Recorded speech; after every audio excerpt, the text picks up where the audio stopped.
અને મજાની વાત એ છે, સૌથી ઇન્ટરેસ્ટિંગ જે મને સમય સાથે સમજાય છે કે આ આપણને ખોટો માણસ મળ્યો છે ને એની સમજણ તો 5 મિનિટમાં પડી જાય છે, પણ આપણને સાચો માણસ મળ્યો છે ને એની સમજણ પડતા 20 વર્ષ નીકળી જાય છે.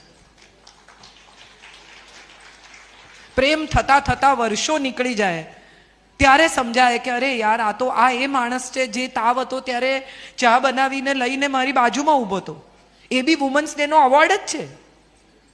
એણે રજા લીધી, એણે કોઈ દિવસ આઈ લવ યુ નથી કહ્યું, પણ હું બહારગામ ગઈ હોઉં ને એને કહીને કહ્યું કે ગુરુવારની ટિકિટ છે તોય મંગળવારે ફોન કરે ક્યારે આવવાની. આઈ લવ યુ નથી. કેટલી બધી પત્નીઓ મને કહે હજી સુધી કોઈ દિવસ એમણે મને આઈ લવ યુ નથી કીધું, પણ ગુરુવારે આવવાની ટિકિટ નિશ્ચિત હોય ને છતાંય મંગળવારે ફોન કરે કે ક્યારે આવવાની છે. એ આઈ લવ યુ નથી છે જ. પોતાનું ગંજી ફાટેલું હોય ને ઉપર શર્ટ પહેરી લે અને કે આપણને કોણ જુએ છે, તું તાર પહેરને સરસ મજાની સાડી, એ બી આઈ લવ યુ જ છે. તમારે માટે દર વર્ષે સોનું ખરીદે ને પોતાને માટે કંઈ ન ખરીદે એ પણ આઈ લવ યુ જ છે.